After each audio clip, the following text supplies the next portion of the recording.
नमः श्रीवर्धमानाय निर्धूतकलिलात्मने सालोकानां त्रिलोकानां यद्विद्यादर्पणायते।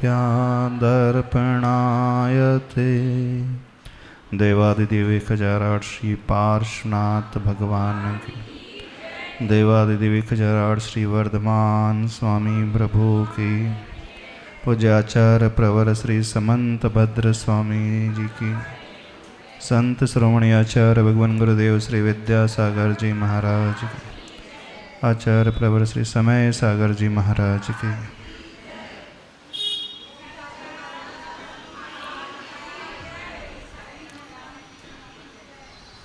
रत्नकरंडक श्रावकाचार ग्रंथ जिसे आचार्य प्रवर श्री समंत भद्र स्वामी जी ने लिखा है,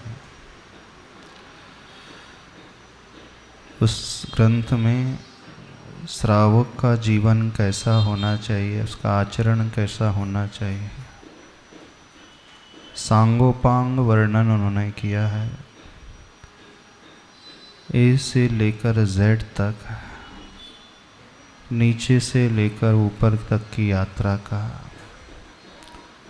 संसारी से लेकर मुक्त दशा तक पहुंचने का वर्णन। सम्यक दर्शन अधिकार, सम्यक ज्ञान अधिकार, सम्यक चारित्र अधिकार, उसके पश्चात सल्लेखना और प्रतिमा अधिकार का वर्णन अंत में आता है।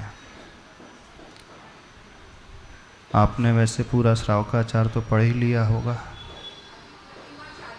सबने पढ़ा होगा ना, क्योंकि सम्यक दृष्टि तो आप हैं ही, है ना। सम्यक दृष्टि हो ना, सच्चा श्रद्धांत तो है, सम्यक दर्शन आप लोगों के भीतर है, मिथ्यात्व तो नहीं है, बिल्कुल भी नहीं है। हाँ, सम्यक दर्शन के लक्षण आपको पता है ही, कौन कौन से लक्षण होते हैं। प्रशम, संवेग, अनुकंपा, आस्तिक्य वाला सम्यक दृष्टि जीव होता है। 8 अंगों को पालन करने वाला निशंकित आदि 8 अंगों से सहित सम्यक दृष्टि जीव होता है। 25 दोषों से रहित वह सम्यक दृष्टि हो जाता है। सम्यक दर्शन उत्पन्न होने के साथ ही उसका ज्ञान भी समीचीन हो जाता है। तो ज्ञान में सम्यकपना जो आता है वो सम्यक दर्शन के माध्यम से आता है। तो सम्यक ज्ञान आपको तो है ही, क्यों सम्यक ज्ञान नहीं है? जब आपने कहा सम्यक दर्शन आपको है तो सम्यक ज्ञान भी है, क्योंकि दोनों युगपत उत्पन्न होते हैं। दर्शन और ज्ञान दोनों की उत्पत्ति एक साथ होती है। तो यदि आप ये कहो कि नहीं हम सम्यक दृष्टि हैं लेकिन ज्ञानी नहीं है, तो ठीक नहीं होगा। सम्यक ज्ञानी भी हो ना। सम्यक ज्ञानी जीव की क्या पहचान होती है? सम्यक ज्ञानी हो बहुरी दृढ़ चारित्र लीजे। जो सम्यक ज्ञानी जीव हो जाता है तो क्या पुरुषार्थ करता है? वो चारित्र को ग्रहण करने का पुरुषार्थ करता है। और जिसकी आस्था, जिसकी रुचि चारित्र ग्रहण में नहीं है, तो समझना उसके सम्यक दर्शन और सम्यक ज्ञान में भी प्रश्न चिन्ह लगा हुआ है। जो ये कहता है अभी तो सम्यक दर्शन पर्याप्त है, अब सम्यक चारित्र छोड़ो छाड़ो अपने आप हो जाएगा, इसका अर्थ है अभी उसकी आस्था वैसी बलवती नहीं है जैसी होनी चाहिए। आचार्य श्री ने एक हाइकू लिखा है, आस्था व बोध संयम की कृपा से मंजिल पाते। आस्था व बोध यानी आस्था यानी सम्यक दर्शन, बोध यानी सम्यक ज्ञान। तो सम्यक दर्शन और सम्यक ज्ञान संयम की कृपा से मंजिल पाते। संयम अर्थात चारित्र। तो जो सम्यक दृष्टि जीव और सम्यक ज्ञानी जीव होते हैं, ऐसे सम्यक ज्ञानी जीव हमेशा सम्यक चारित्र को ग्रहण करने की न केवल भावना भाते हैं अपितु उसे प्राप्त करने का पुरुषार्थ भी करते हैं। तो आप लोग चारित्रधारी भी हो गए कि नहीं हो गए? चारित्र से मतलब एक देश चारित्र तो हो गया कि नहीं? गृहस्थ है तो वो प्रतिमा को अंगीकार करेगा। हाँ, एक सकल चारित्र जो है वो नहीं है, ये बात अलग है। आपने दीक्षा नहीं ग्रहण की है, आरिका नहीं बने हैं, चुल्लिकानी नहीं बने, ये बात अलग है। पर भावना है कि नहीं? कितनों की आरिका दीक्षा लेने की भावना है? हाँ, तो निवेदन कर दो माता जी से, संग में रखने के लिए, दीक्षा के लिए नहीं बोल रहे। सही में है कि ऐसी ऊपर ऊपर बोल रहे हैं? आप लोगों की भावना क्या है? जब हम मरेंगे उसके पूर्व हमारे हाथ में पिच्छी आना चाहिए। दीक्षा कब लोगे? 3 दिन पहले। कब दीक्षा लोगे? 3 दिन पहले कि 3 घंटे पहले? कब? होना तो ये भाव चाहिए कि जल्दी से जल्दी हम दीक्षित हो पाएं, हो सके। यानी सम्यक ज्ञानी जीव का लक्षण होता है वह चारित्र पाने के लिए हमेशा लालायित रहता है।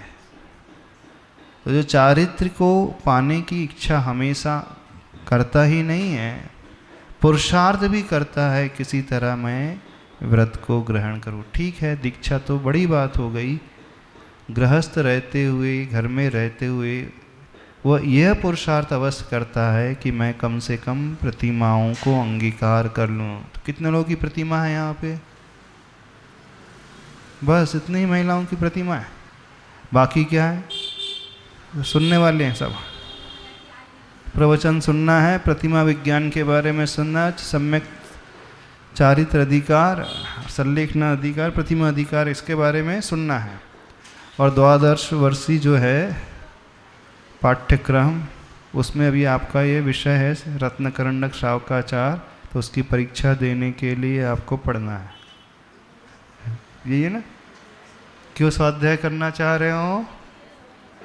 परीक्षा में अच्छे नंबर लाना है, नहीं तो कम नंबर लाना है परीक्षा में, आचरण में लाना है। हाँ, तो कितनों की भावना है प्रतिमा लेने की? अब भावना है, जब भावना देखना चाह रहा है। अच्छा, तो कितने? अभी 2025 चल रहा है, तो क्या टारगेट है? कितने साल में आप प्रतिमा ले लोगे? कौन से ईयर तक आते आते? 26 में, 28 में, 30 में, 35 में, 50 में, 80 में? कब ले लोगे? क्योंकि जिसकी भावना होती है वो लक्ष्य भी सेट करता है कि उतने वर्ष तक आते आते मैं अवश्य प्रतिमा ग्रहण कर ही लूँगा। तो कितनों ने लक्ष्य बनाया? हाँ, कौन से संत तक बनाया? लेना ही है। बच्चों का विवाह हो जाने के बाद। अच्छा, यहाँ जो बैठे हैं उनमें कितने को बच्चों का विवाह हो चुका है? बहुएं आ चुकी हैं? आ चुकी। और जो ये बोलते हैं बच्चों का विवाह हो जाएंगे, अब जिनकी आ चुकी हैं बहुएं, उन्हें क्या परेशानी है? बताइए, कोई परेशानी है? यदि शारीरिक परेशानी नहीं है, कोई रोग आदि की अवस्था नहीं है और कोई प्रतिकूलता नहीं है, फिर भी नहीं ले रहे हैं, तो कमी मानी जाएगी। तो स्वाध्याय का उद्देश्य उसे पढ़ करके अपने जीवन में उतारना, जीवन से नहीं उतारना, नहीं तो आप जीवन से उतार दो, जीवन में उतारना। हाँ, तो आज यहाँ संकल्प लेकर के जाना, आज से 5 साल, 10 साल, 15, 20 साल, कोई एक टारगेट तो फिक्स करो। उस पीरियड तक आते आते हम नियम से प्रतिमा ग्रहण कर ही लेंगे, क्योंकि जिसका टारगेट फिक्स होता है फिर उसका पुरुषार्थ सही दिशा में होने लगता है। वह अपने आप धीरे धीरे विकल्पों से ऊपर उठने की कोशिश करेगा, वह स्वतः ही धीरे धीरे मोह भी कम करने लगेगा, आसक्ति उसकी घटते चले जाएगी, परिग्रह का भी वो प्रमाण करता चला जाएगा, संसार में वो ज़्यादा रुचेगा नहीं, जिएगा भले ही संसार में, परिवार में रहते हुए भी उसकी आसक्ति जो है परिवार से अधिक नहीं रहेगी। ये किसकी संभव है? जो सोचेगा, विचारेगा। तो मानस बना लेना, कोई भी एक डेट निश्चित कर लेना, ईयर निश्चित कर लेना, उतने वर्ष तक आते आते हम नियम से इस चरित्र के मार्ग को ग्रहण कर ही लेंगे, क्योंकि बिना चरित्र ग्रहण किए कल्याण न तो किसी का हुआ है और न हो सकता है। बिना प्रतिमा लिए ना ही किसी की संलेखना हुई है और ना हो सकती है। चूँकि यहाँ संलेखना अधिकार आप पढ़ने जा रहे हैं अब आगे, संलेखना उसकी होती है जो पापों का त्याग करता है। सर्वदेश न सही एक देश पापों का त्याग करता है यदि गृहस्थ है, तो ही संलेखना हो सकती है, अन्यथा संलेखना नहीं होती है। प्रतिमाओं को जो पालने वाला होता है, अव्रति की कभी संलेखना नहीं होती है। संलेखना का अर्थ क्या होता है? समीचीन रूप से लेखन करना। किसका लेखन करना? संलेखना अधिकार, चूँकि आपकी भावना संलेखना अधिकार को समझने की है, पढ़ने की है, तो संलेखना किसे कहते हैं पता है?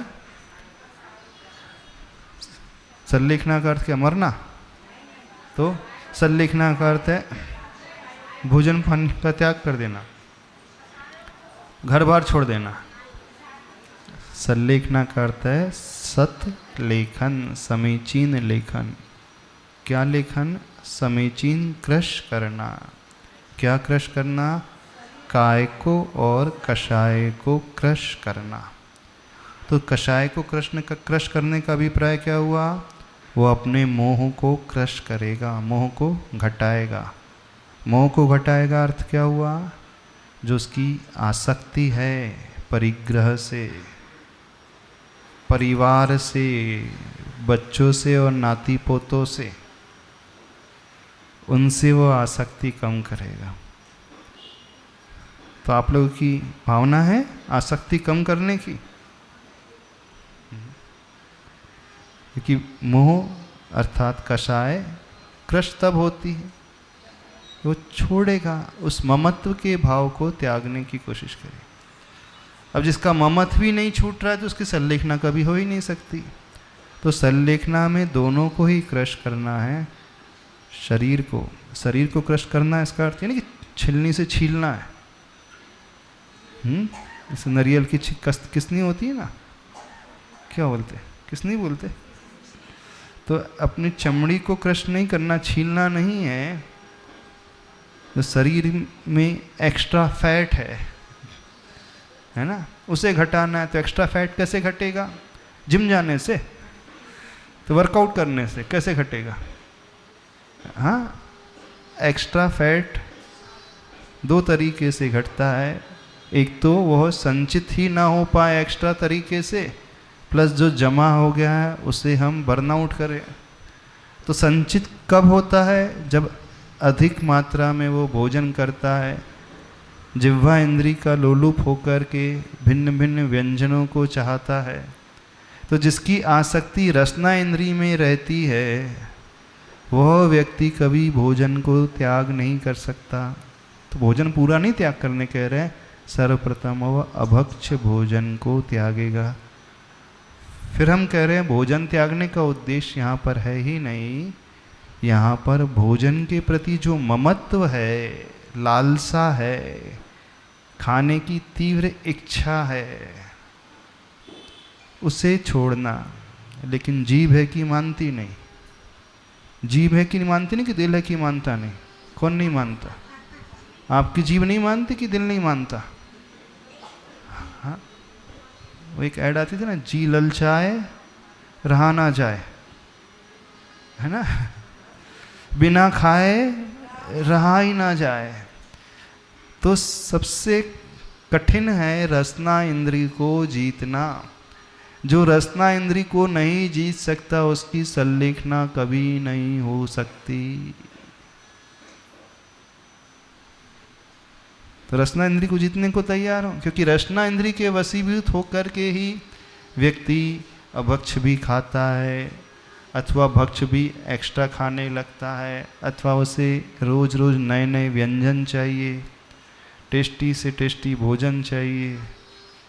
और जब वो रसना इंद्री के वशीभूत हो जाता है तो मात्रा से अधिक भी खा लेने लगता है, तो उसके शरीर में एक्स्ट्रा फैट डिपॉजिट होता चला जाता है। और जब एक्स्ट्रा फैट बढ़ता चले जाएगा तो उसकी काय जो है क्रश होगी नहीं, कभी शरीर क्रश नहीं होगा। तो संलेखना में काय को क्रश किया जाता है, लेकिन काय क्रश होती है मोह के क्रश करने से, ममत्व के क्रश करने से। तो किस किस से मोह है उसे देखो, बताइए आपका मोह किस किस से है? भोजन से मोह है? भोजन से।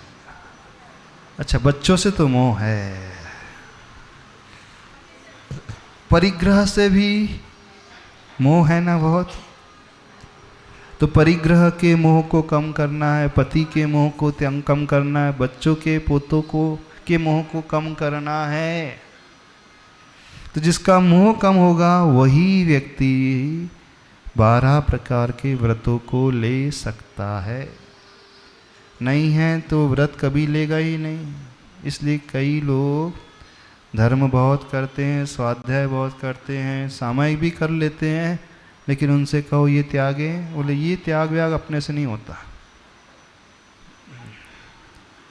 तो आपसे हो जाएगा कौन सा त्याग? अशुद्ध का त्याग, जिसमें जीवों का घात होता है। यानी वो हिंसा को छोड़ेगा, वो झूठ को छोड़ेगा, चोरी को छोड़ेगा, कुशील को छोड़ेगा, परिग्रह के भाव को छोड़ेगा। पांचों ही पापों को वह सीमित करता चले जाएगा जब अंतरंग से भावना पैदा होती है उसकी। अर्थात संसार शरीर भोगों से जो निर्विण्ण होता है, संसार शरीर और भोगों से जिसकी उदासीनता आती है, वही व्यक्ति प्रतिमा ले सकता है, 12 व्रत को ले सकता है। फिर वही क्रमशः ऊपर उठते उठते संलेखना तक पहुंच सकता है। अब आप कहो कि महाराज जी ठीक है हम त्याग तो कर लेंगे, लेकिन सजना संवरना नहीं छोड़ेंगे, घूमना फिरना नहीं छोड़ेंगे, पार्टी में जाना नहीं छोड़ेंगे। नहीं छोड़ोगे ना? डाई करना, हेयर डाई करना बिल्कुल नहीं छोड़ेंगे, क्योंकि बहुतों के बाल बहुत काले काले नजर आ रहे हैं। तो क्या कनान नदी का पानी का प्रभाव है? हाँ, कि अंबजरी तालाब के पानी का प्रभाव है? किसका प्रभाव है? कि हेयर डाई का प्रभाव है? डाई का प्रभाव है। अरे उस डाई के कारण न जाने कितने बार डेथ होते रही है। अब जैसे भोगों से विरक्ति अथवा उदासीनता हो जाएगी, शरीर से उदासीनता हो जाएगी, तो वो व्यक्ति श्रृंगार करेगा। अब दोनों चीजें एक साथ नहीं हो सकती। विषय भोग और मोक्षु जाने, दो ही बात नहीं होए सयाने, है ना? एक दोहा आता है ना, दो मुख चले, दो मुख सुई सिले न कंथा, दो मुख चले न पंथा, दो ही बात नहीं होए सयाने, विषय भोग और मोक्ष ही जाने। यानी आप संसार में विषय भोग भी करते रहो, श्रृंगार भी करते रहो, खाते पीते भी रहो, और आपको मोक्ष भी जाना, संलेखना भी पाना है। कैसे होगा? एक पूरब है, एक पश्चिम है। यदि आपका एक पैर पूरब दिशा की ओर बढ़ रहा है और दूसरा पैर पश्चिम दिशा की ओर बढ़ेगा, तो क्या होगा? आप कहीं के नहीं रहोगे। ऐसा संभव ही नहीं है कि विपरीत दिशा में व्यक्ति एक साथ बढ़ता चला जाए। जहाँ उसका पैर पहला कदम होता है, दूसरा कदम भी उसी को फॉलो करता है। यदि आपको शरीर अच्छा लग रहा है, संसार अच्छा लग रहा है, परिवार अच्छा लग रहा है, भोगोपभोग की सामग्री अच्छी लग रही है, तो मान लो आपको संलेखना से अभी रुचि है ये नहीं, तो ग्रंथ बंद करके रख दो, शांति से बैठ जाओ, थोड़ा सा बातों का जमा खर्च कम कर दो। अब बताएं किसे रुचि है संलेखना की? संलेखना लेने की भावना किन किन की है? तो कैसा होगा वो, कैसे संभव होगा? आसक्ति कम करने से। तो आसक्ति किस किस से होती है? 3 से होती है। एक संसार से, दूसरे शरीर से, तीसरे भोगोपभोग की सामग्री से। अच्छा, तीनों में कौन सी आसक्ति छोड़ना बड़ी कठिन है बताओ?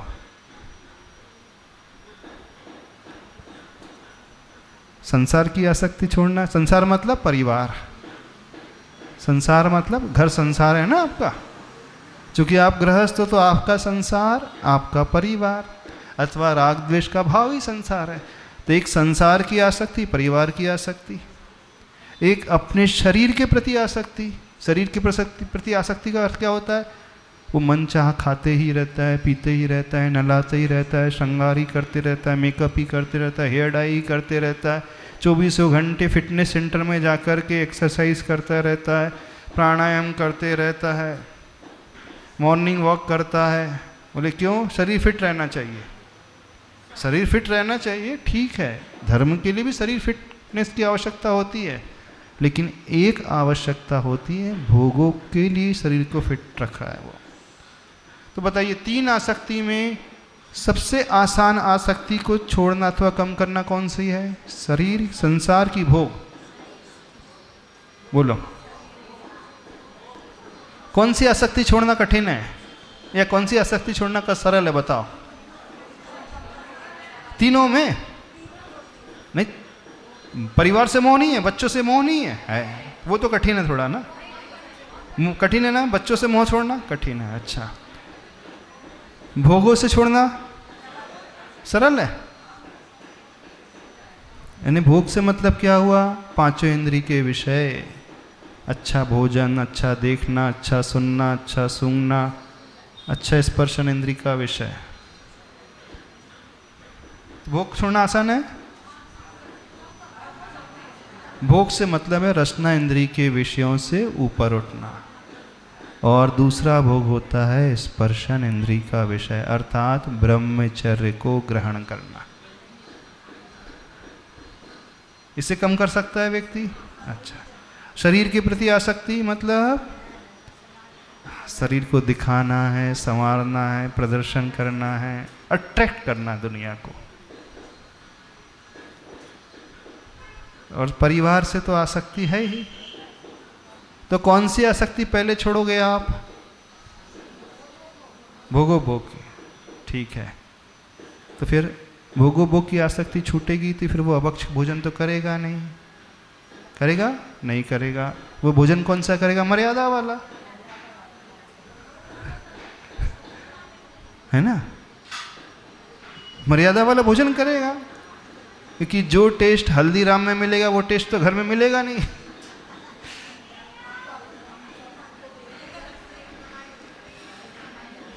तो इसलिए जब वह संलेखना के बारे में सोच रहा है तो सबसे पहले वह प्रतिमा को अंगीकार करेगा, तो भोगों से ऊपर उठने की कोशिश करेगा।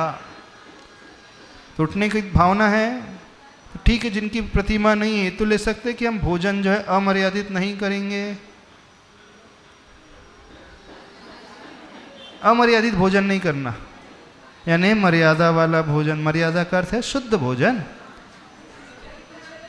शुद्ध भोजन का अर्थ क्या हुआ? जिसमें कीड़े मकोड़े नहीं हैं, और थोड़ा ठेठ बोल दे हिंदी में, हाँ, जिसमें जीव जंतु नहीं रहते हैं। यानी जो प्रतिमाधारी श्रावक हो जाता है वो करुणावान होता है। करुणावान जीव जो है कैसे कीड़े मकोड़ों को खा सकता है? आप लोग खाते कीड़े मकोड़ों को? अभी हम गए थे डोंगरगढ़, वहाँ पे छत्तीसगढ़ पास है, छत्तीसगढ़ में डोंगरगढ़, वहाँ जगदलपुर एरिया है, बस्तर एरिया, वहाँ लोग जो हैं लाल चीटे होते हैं, लाल चीटे, उसकी चटनी खाते हैं। किसकी चटनी खाते हैं? किसकी चटनी खाते हैं? लाल चीटी। और चीटे होते हैं लाल, जंगल में खेत पेड़ में हो जाते हैं। यहाँ घर में किचन में काले चीटे होते हैं, और पेड़ में जो होते हैं, जंगल में जो होते हैं, लाल चीटे होते हैं। तो वो बड़े टेस्ट लेकर के लाल चीटों की चटनी खाते हैं, जिसे बोलते हैं चापड़ा चटनी। तो आप लोग खाते चटनी कीड़ों मकोड़ों की? नहीं, आप लोग तो जैन हो ना, नहीं खा सकते। अच्छा, जिस भोजन में कीड़े मकोड़े हैं तो वो खा लोगे? जिस आटे में, जिस शक्कर में, जिस मैदा में, बताइए, कीड़े मकोड़े उत्पन्न हो गए, वो खा लोगे? अब आटा 7 दिन से बाहर का हो गया, 8 दिन हो गए, अब क्या करोगे? क्या करोगे? कौन पीसने जाए? खा लेते हैं। तो इसका मतलब है आप कीड़े मकोड़ा वाला आटा तो खा लेते हो, फिर करुणा कहाँ गई आपकी? तो जो संलेखना लेना चाहता है, संलेखना तो बहुत बाद में आएगी बात, सबसे पहले उसके मन में करुणा का भाव आएगा, अर्थात वह अहिंसा व्रत को अपनाएगा, हिंसा से ऊपर उठेगा। तो एक नियम ले लो कि हम कीड़े मकोड़े नहीं खाएंगे। कितने लोग नियम लेने को तैयार हैं? कीड़े मकोड़े नहीं खाएंगे, ये नियम ले लो।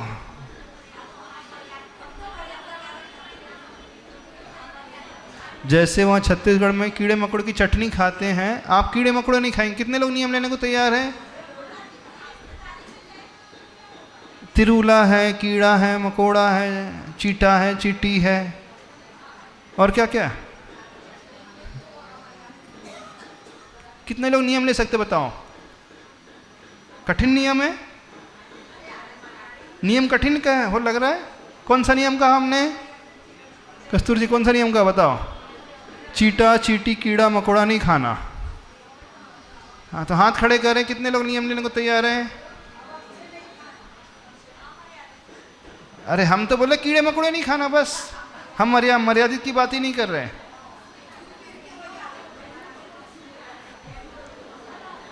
अच्छा, अब जिस वस्तु में कीड़े मकोड़े मिले तो खा जाओगे आप। तो कीड़े मकोड़े कहाँ उत्पन्न हो जाते हैं? मर्यादा से बाहर आटा हुआ, मसाले हुए तो उत्पन्न हो जाएंगे। तो फिर अब खा लोगे आप? अभी प्रतिमा की बात नहीं कर रहे हम, प्रतिमा की बात बिल्कुल नहीं कर रहे आपसे। हम कौन सी बात कर रहे हैं? चीटे मकोड़े, कीड़े आदि, चीटी आदि, तिरुला आदि नहीं खाना। हमारी भाषा समझ में नहीं आ रही आप लोगों को? आ रही है? फिर भी तैयार नहीं हो रहे आप लोग।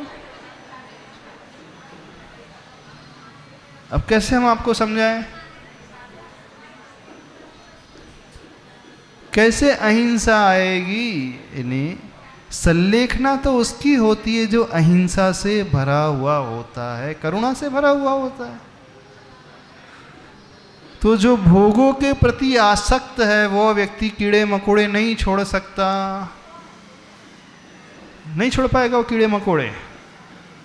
नहीं, इनडायरेक्ट वो आटा में, अन्य सामग्री में, अन्य मसालों में जीव जंतु की उत्पत्ति हो जाती है, उसे खा लेता है, मतलब चलता है। पार्टी में, होटल में जाकर के खा लेगा, शादी का फंक्शन है, बर्थडे पार्टी है, महिला संगीत है, उसमें जाकर के खा लेते हैं। तो ये छोड़ सकते हो आप लोग? हमारा ये तो छूटेगा नहीं हम। तो पहले वहाँ से शुरुआत होती है। जब ये भाव पैदा होता है फिर उसके मन में भाव आता है कि मुझे प्रतिमा अंगीकार करनी चाहिए। तो संसार, शरीर और भोगों से विरक्ति जिसकी होती है वही जीव करुणावान होता है, वही प्रतिमा को ले सकता है। फिर जो इसका अभ्यास करना शुरू कर देता है फिर धीरे धीरे वो 12 व्रत को अच्छे से पालता है। 5 अणुव्रत, 3 गुण व्रत, 4 शिक्षा व्रत। जब 12 व्रतों को पालने वाला हो जाता है तो फिर उसकी दूसरी प्रतिमा व्रत प्रतिमा, तीसरी सामायिक प्रतिमा, चौथी प्रतिमा प्रोसधोपवास प्रतिमा, पांचवी प्रतिमा सचित्त त्याग, रात्रि भुक्ति त्याग, ब्रह्मचर्य, फिर आरंभ त्याग, परिग्रह त्याग, अनुमति त्याग, ऐसी 10 प्रतिमा होगी। ऐसी 10 प्रतिमा होगी। जब 10 प्रतिमा हो जाएगी अब वो है संलेखना का सही पात्र हो गया। समझ में आ रहा है? नहीं आ रहा? यदि ठीक है 10 प्रतिमा तक नहीं भी पहुंच पा रहा है, यदि उसने दूसरी प्रतिमा भी ले ली है तो पंचम गुण स्थानवर्ती हो जाता है, 12 व्रतों को पालने वाला हो जाता है, एक देश व्रती माना जाता है, तो वह भी कथनचित संलेखना को करने वाला पात्र हो जाता है। क्या करना है बताइए? अब कुछ करना है नहीं करना? प्रतिमा को लेना है, मानस बनाना, सभी लोग भावना बनाना कि जल्दी से जल्दी हम प्रतिमा के व्रत को अंगीकार कर सकें। अब प्रतिमाधारी होते ही अब उसकी साधना धीरे धीरे और बढ़ते चली जाती है। फिर निर्दोष व्रतों का वो आचरण करता है। उसके पश्चात क्या करता है? फिर वो सोचता है कि मरना तो सबको है ही, यहाँ पर इस दुनिया में कोई अमर बन करके आया नहीं है, हर एक की मृत्यु निश्चित है, अवश्यंभावी है। अनादिकाल से हर भाव में हम सभी मरे हैं, पर एक भी भाव में हमने ऐसा मरण नहीं किया जब मरते समय हमें परिवार याद ना आया हो, मरते समय हमें सिर्फ पंच परमेष्टि याद आए हों। तो मरते समय नमोकार मंत्र मुख पे आया हो, कंठ में गुरु का नाम हो, प्रभु का नाम हो, एक बार भी ऐसा मरण नहीं हुआ। यदि एक बार भी गुरु पंच परमेष्टि के स्मरण पूर्वक मरण हुआ होता तो यह जीव अवश्य अभी तक कल्याण कर गया होता। अभी तक कल्याण नहीं हुआ है, इसका सीधा सा अर्थ है कि जब जब मृत्यु आई है तब तब इसका मोह जागृत हो जाता है। तो मृत्यु के समय में उसे क्या याद आते हैं? बच्चे याद आते हैं, परिवार याद आने लगता है, दुकान याद आने लगती है, प्रॉपर्टी याद आने लगती है, मेरा सोना इतना है, कहाँ कहाँ रखा है, फिर वो हिसाब किताबी में लगी रहती है वो। जो सही संलेखना का पात्र होता है वह सिर्फ पंच परमेष्टि को, पंच गुरु चरण शरणों। अब ऐसा जीव जो है संलेखना यानी समीचीन लेखन करने वाला होगा। क्या लेखन करेगा? क्या क्रश करेगा? काय को भी क्रश करेगा और कषाय को भी क्रश करेगा। तो संलेखना मरते वक्त नहीं होती है। आचार्य जी ने एक बहुत अच्छी बात कही थी, संलेखना की तैयारी कब से शुरू हो जाती है? व्रत लेते ही संलेखना शुरू हो जाती है। जिसने दीक्षा ले ली, दीक्षा लेते ही उसकी तैयारी संलेखना की हो जाती है। जैसे जो विद्यार्थी स्कूल में एडमिशन लेता है, स्कूल में एडमिशन लेते ही वो कौन सी तैयारी करता है? परीक्षा की तैयारी करता है कि नहीं? जो बच्चे लास्ट मोमेंट का इंतज़ार करते हैं, जब परीक्षा की डेट आ जाती है, टाइम टेबल आ जाता है, कल पेपर है और आज बुक निकाल करके पढ़ेंगे, तो उनका क्या हाल होता है? उसे अच्छे मार्क्स नहीं आते, फेल भी हो जाता है। तो जो इंटेलिजेंट स्टूडेंट होता है वो पहले दिन से ही अपनी पढ़ाई शुरू कर देता है। ऐसे ही जिसे संलेखना लेना है, ऐसा जीव जिसने व्रत लिया उसी दिन से उसकी तैयारी शुरू हो जाती है। तो प्राय सबकी धारणा क्या है? संलेखना अंत समय में होती है, नहीं। समाधि अंत समय में नहीं होती है। समाधि की साधना दीक्षा अथवा व्रत लेते ही शुरू हो जाती है। हाँ, अंत समय में काय रूप संलेखना अवश्य होती है। काय को जब क्रश करना है वो अंत समय में होगा, लेकिन कषाय रूप क्रश करने की प्रक्रिया अंत समय में नहीं होती है, वह तो पहले दिन से ही शुरू हो जाती है। तो आप लोग संलेखना की तैयारी कब शुरू करोगे? कुछ लोग आकर के हमसे प्रश्न कर रहे थे, महाराज जी संलेखना की तैयारी कब से शुरू करना चाहिए? बताइए कब से करेंगे? जब 75 के हो जाएंगे, है ना? जब सारी जिम्मेदारी से मुक्त हो जाएंगे तब? कि जब पैर कब्र में लटक जाएंगे तब? कब? तो सबसे पहले धारणा बदलो, संलेखना की तैयारी कब से होती है? जिस दिन व्रत लिया वहीं से शुरू हो गई। वो तो अंतिम समय में पूर्ण होती है, पूर्णता अंतिम समय में, लेकिन उसकी शुरुआत पहले दिन से ही हो जाती है।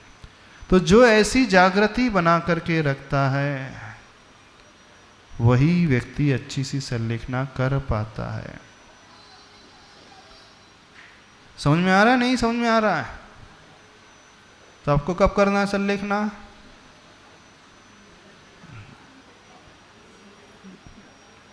अब कहोगे महाराज समझ ही में नहीं आ रहा कब करना, अब हम क्या बोले? हमारे प्रश्न का उत्तर नहीं होता क्या आप लोगों के पास?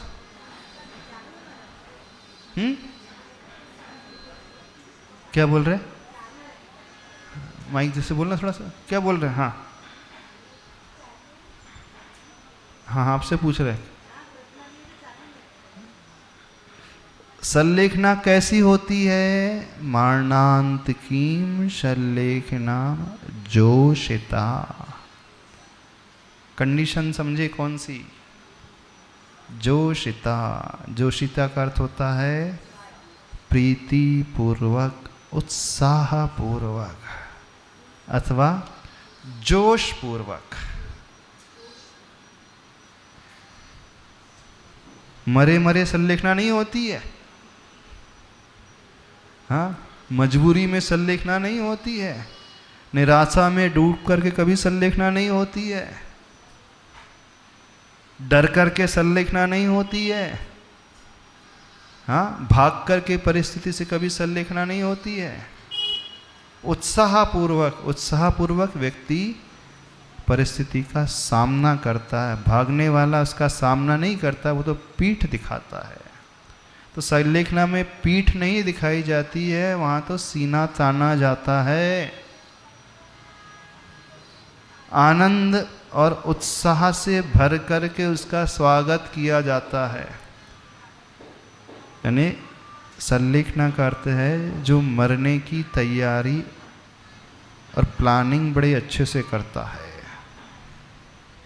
आप सभी लोग जीने की तैयारी तो बहुत अच्छे से करते हो, मरने की तैयारी कितनों ने की है? मरने की तैयारी का अर्थ निराशावादी सोच नहीं, हाँ, निराशावादी सोच नहीं, आशावादी सोच।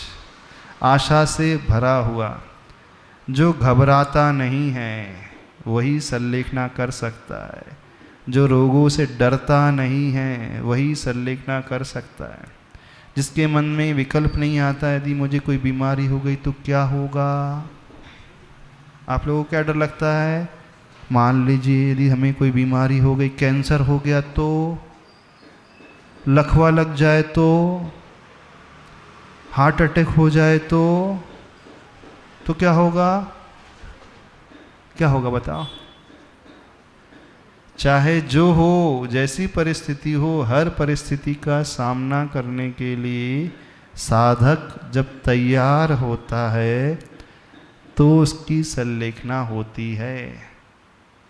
संलेखना रोते गाते नहीं होती है, हंसते हंसते होती है।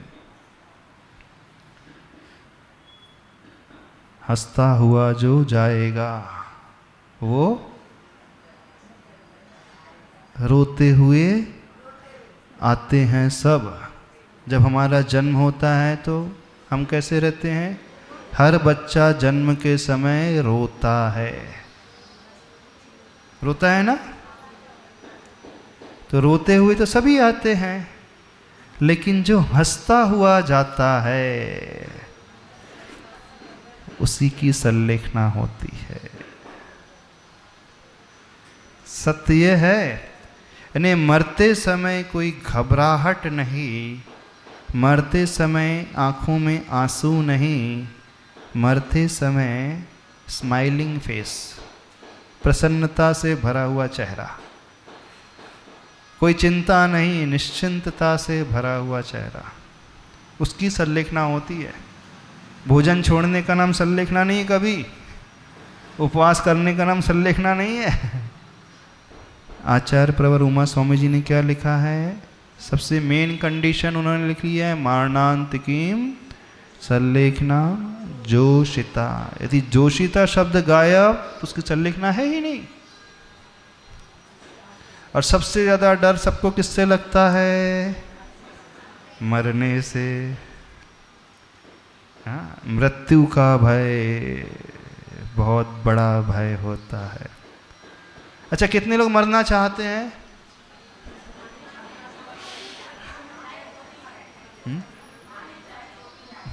बताइए, कितने लोग मरना चाहते हैं? कोई नहीं चाहता। मरने से हर व्यक्ति डरता है। दुनिया का सबसे बड़ा सत्य अरिहंत नाम सत्य है, लेकिन इसी सत्य से हर व्यक्ति घबराता है। अभी आपका नंबर तो नहीं है ना? आपका नंबर नहीं है। अभी किसका नंबर है?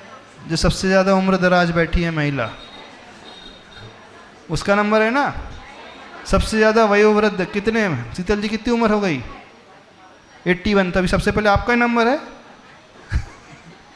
किसका नंबर है? नहीं, बोलता तो व्यक्ति यही है कि किसी का भी नंबर हो सकता है, लेकिन अंदर ही अंदर मन ही बोलता अभी तो मेरा नंबर नहीं है। देखो, सबसे बड़ा सत्य यही है, छिपाना नहीं।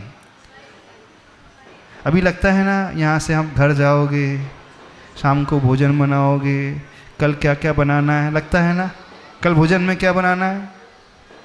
प्लानिंग है कि नहीं? है ना, सबकी प्लानिंग है कल भोजन में क्या क्या बनाना है।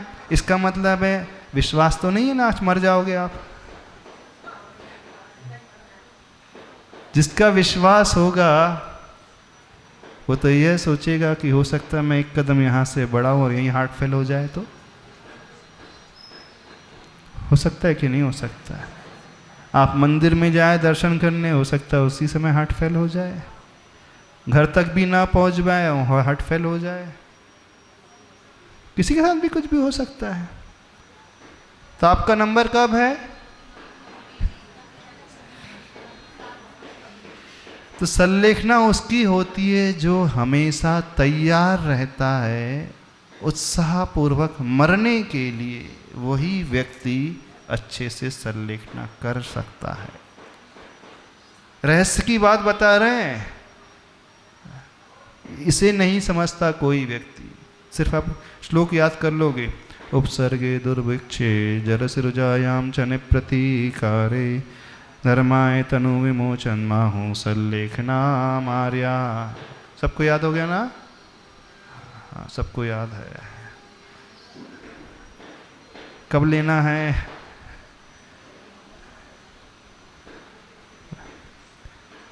कब की बात तो बाद में आएगी। तैयारी क्या है? उसकी तैयारी मानसिक रूप से हमेशा करते रहना चाहिए।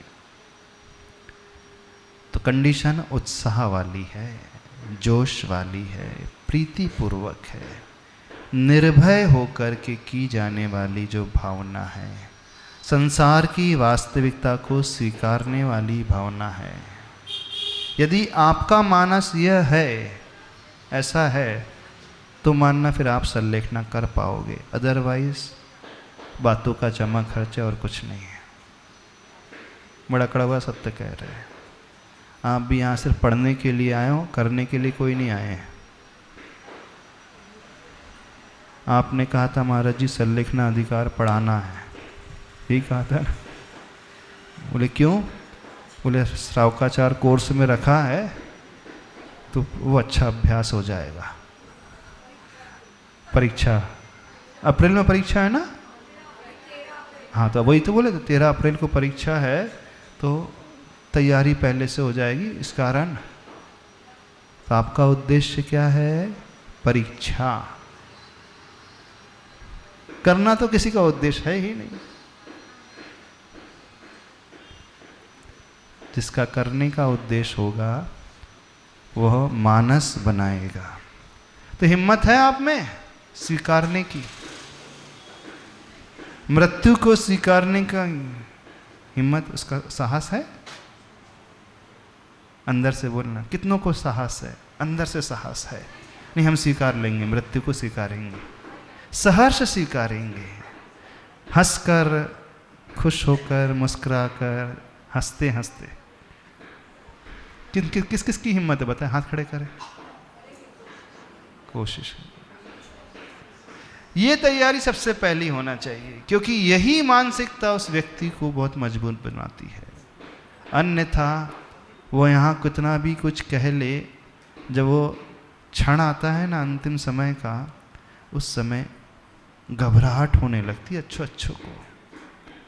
उस समय तीव्र मोह जागृत होने लगता है, शरीर का मोह जागृत होने लगता है, परिवार का मोह, बच्चों का मोह जागृत, अच्छों को जागृत होने लगता है।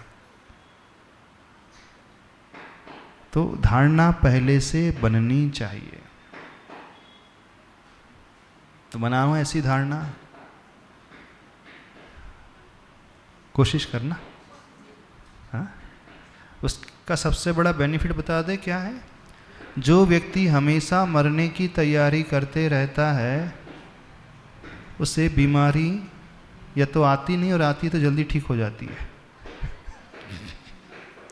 क्या हम कह रहे हैं? जो व्यक्ति मरने की तैयारी हमेशा उत्साहपूर्वक करता है, उसे या तो कोई ऐसी भयंकर बीमारी आती नहीं, और आएगी भी तो जल्दी स्वस्थ हो जाएगा। क्यों? क्योंकि जब वो अंदर से प्रसन्न रहता है तो उसके शरीर में से कुछ ऐसे एंजाइम्स का सिक्रीशन होता है, ऐसे रसायन निकलते हैं जो उससे उसकी इम्यूनिटी पावर को बढ़ाते हैं, रोग प्रतिरोधक क्षमता को मजबूत बनाते हैं। और जो व्यक्ति हमेशा घबराहट से भरा हुआ रहता है, चिंतित रहता है, तब उसके शरीर से ऐसे एंजाइम्स निकलते हैं जो उसके इम्यून सिस्टम को और वीक करते हैं, कमज़ोर करते हैं। क्योंकि जब जब व्यक्ति चिंतित होता है, टेंशन में आता है, घबराहट से भरता है, वो अपने ही शरीर के सेल्स को डैमेज करने लगता है, अपने शरीर की कोशिकाओं को मारने लगता है। उसकी वही चिंता की भावना उसे और अंदर से कमज़ोर बनाती है। और जो प्रसन्नता से स्वीकारता है, उसके अच्छे सेल्स की ग्रोथ उस समय होने लगती है जो रोग से लड़ते हैं। तो हमेशा प्रसन्न रहने का भाव रखना चाहिए, स्वीकार्य होने का भाव रखना चाहिए कि नहीं हम तो स्वीकारेंगे, जो है सब बढ़िया है, फर्स्ट क्लास। तो हंसता हुआ जो जाता है वही फिर संलेखना करने वाला होता है। तो संकल्प क्या लेना है? हमें हंसना है। चलो ये नियम तो ले सकते हो कि नहीं, हम मरते समय हंसेंगे।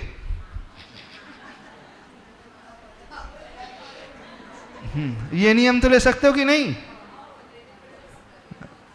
अरे अभी भी नहीं कह रहे आप लोग। कौन सा नियम? अरे एक ही टाइम का, लाइफ टाइम में एक ही बार करना है। हाँ, हम आपसे कुछ त्याग ही नहीं करा रहे, हम तो आपको कुछ दे रहे हैं। हम त्याग कहाँ करा रहे हैं? आपका मोह नहीं त्याग करा रहे, कुछ छुड़वा नहीं रहे आपसे। हम क्या कह रहे हैं? मरते समय हंसने का नियम कितने लोग ले सकते हैं? बोलो, हाथ खड़े करें।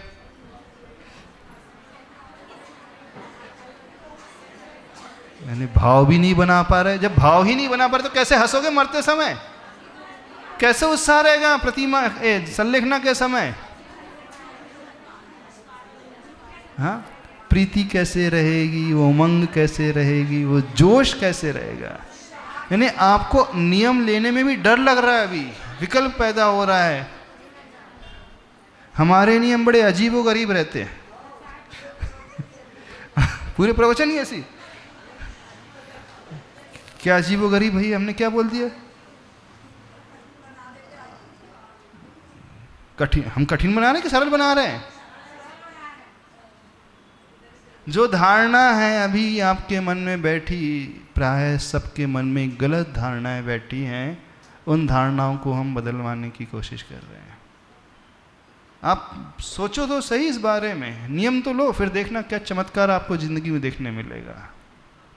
तो कौन सा नियम लेने को? तो यहाँ तो 9 बार नमो का राउंड पड़े। जो नियम ले रहे हैं कायोत्सर्ग कर लें, कायोत्सर्ग कर लें। क्या नियम का? मरते समय हम हंसेंगे। अरे नियम तो लो, तो चेतनता भी रहेगी उस समय, क्योंकि हम जैसा सोचते हैं परिस्थिति वैसी ही बनते चली जाती हैं, घूम फिर करके वैसी ही सराउंडिंग होते चलेगी। विश्वास रखो, यदि आपने नियम लिया कि नहीं हम मरते समय हंसेंगे, भले ही रोग भी क्यों ना हो जाए, उस समय आपके चेहरे पे हंसी आ जाएगी, मुस्कुराहट आ जाएगी। आपको आज का दिन याद आ जाएगा कि हमने नियम लिया है मरते समय हंसने का। और जो हंसता हुआ जो जाता है वो मुकद्दर का सिकंदर कहलाता है ना। मुकद्दर का सिकंदर मतलब सिकंदर जो विश्व विजयी था, वह भी विश्व यानी संसार अपने आत्मा के राग द्वेष के ऊपर विजय प्राप्त करने वाला हो जाता। हो जाएगा?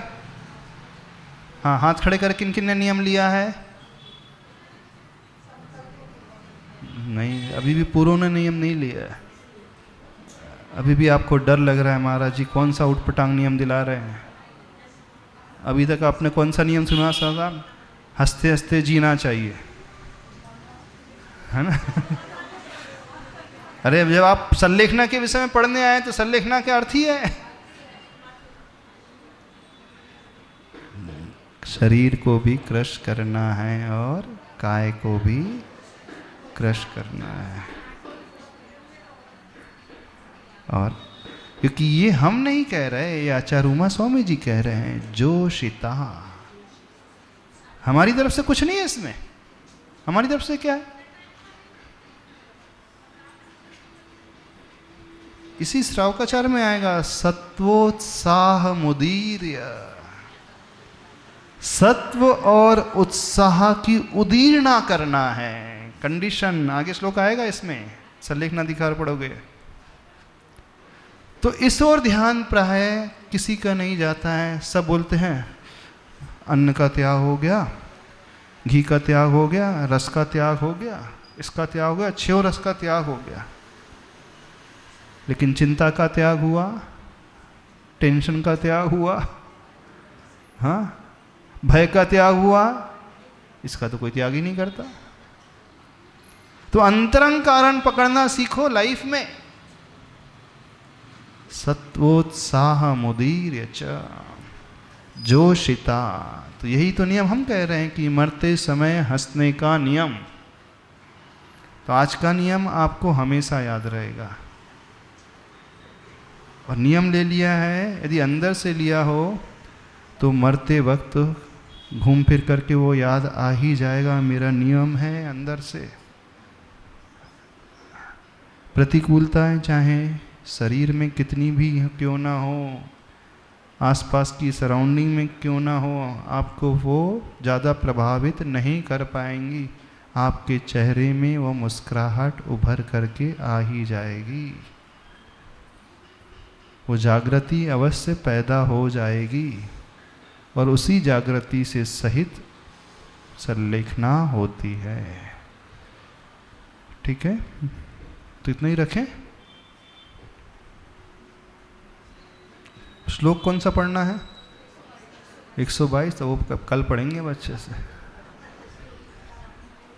ठीक है, इतना ही रखें अभी। तो क्या याद रहेगा आज की क्लास में?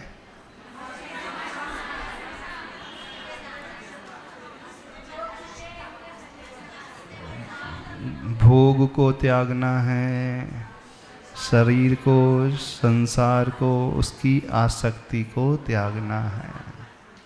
ठीक है, चलिए।